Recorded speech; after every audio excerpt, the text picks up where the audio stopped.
pagans name the days of the week. They name them after their gods. Their gods. The day of the sun god, the day of the moon god, etc. Do you know that God is the only one who named one day of the week? Interestingly, Adam gave names to everything God created. Adam became a partner with God. Adam came into partnership with God when he gave name to everything that God created, including the woman. Adam was the one who named Eve, and woman. He gave two names to the woman. First, he called the woman, and second, he called her Eve.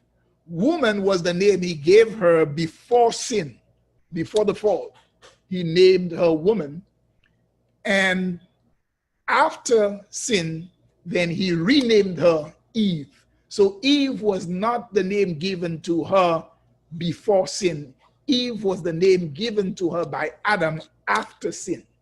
Okay, so let's make this clear, the distinction. And when Adam named all the animals, the Bible says that, behold, that was the name thereof. So Adam was very much akin to God in exercising his godlikeness. In other words, the ability that God gave him, the ability to name God's creation. But interestingly, Adam could have given names to the days of the week. Haven't you thought about that? Of course. Adam gave names to everything, and God said, behold, it was the name thereof in Genesis chapter 1 and 2. So why couldn't Adam give names to the days of the week?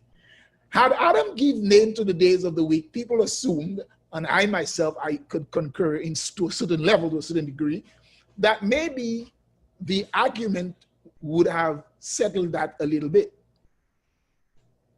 All right, maybe it would have settled that a little bit. So, but then Adam did not do that.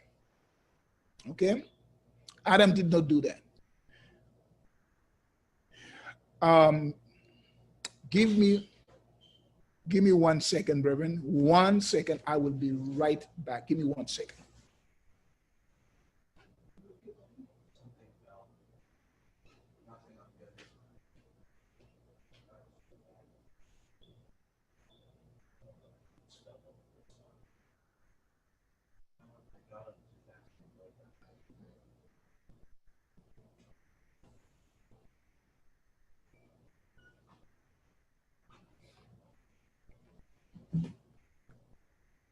My apology.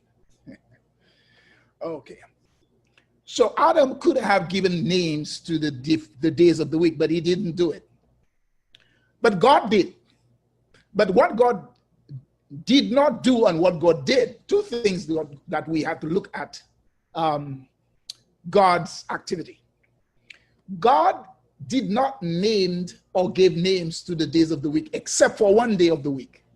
God gave the name Sabbath to the seventh day because it is his day. And so because it is his day, his holy day, he named it. He gave it the name Sabbath. God was the one who named it.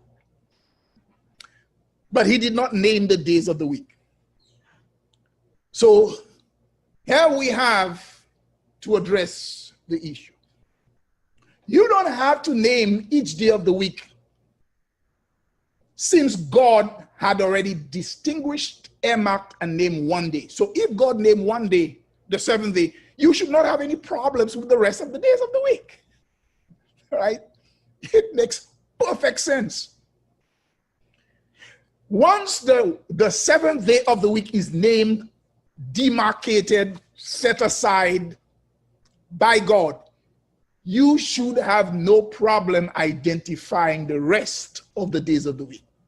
Plain and simple. Okay? So now, therefore, we see how important it is for us to understand the significance of God's activity, God's action, and God's response to his creative work. So therefore, Adam saw no sense, no need to name the rest of the days, because God has already marked the seventh day. We know where the other days will fall in place, because the seventh day is clearly set in place, the Sabbath. But it was the pagans who decided that they need to name the days of the week, the pagans. And how they did that?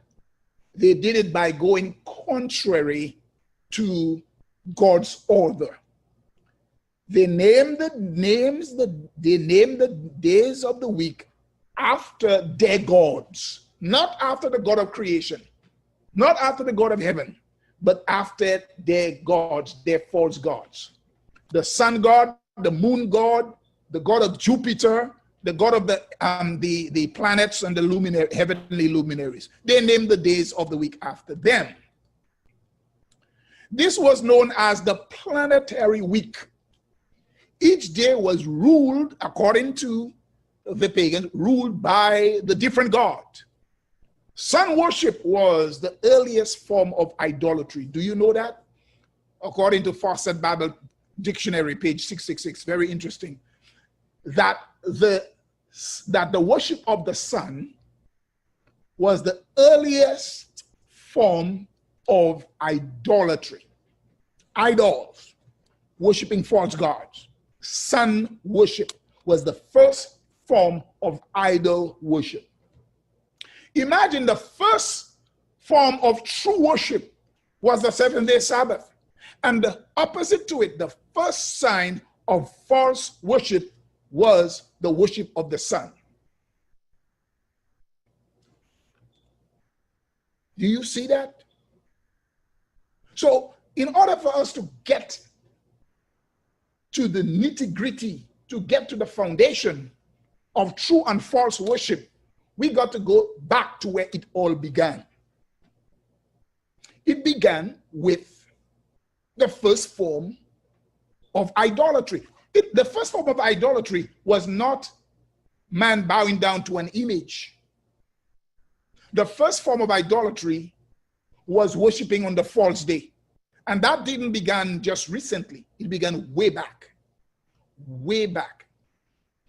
And we're going to see way back in the Old Testament. I mean, a lot of people believe and think that the worship of the sun god started with the ancient Romans. No, way before the ancient Romans. Sun god was called Ra in Egypt. The sun god was called Ra in Egypt. Don't ever forget that, brethren. The sun god was called Ra in Egypt. And there were other names. There were other names. The other names are Molech. You heard of Molech, Hadad, Shemesh, Baal, etc. These were the names given to the different sun gods. Okay, the same sun god, but different names. So the different names denote how they responded in kind to the worship of the sun. You see. So now you got to understand that the same way the worshippers of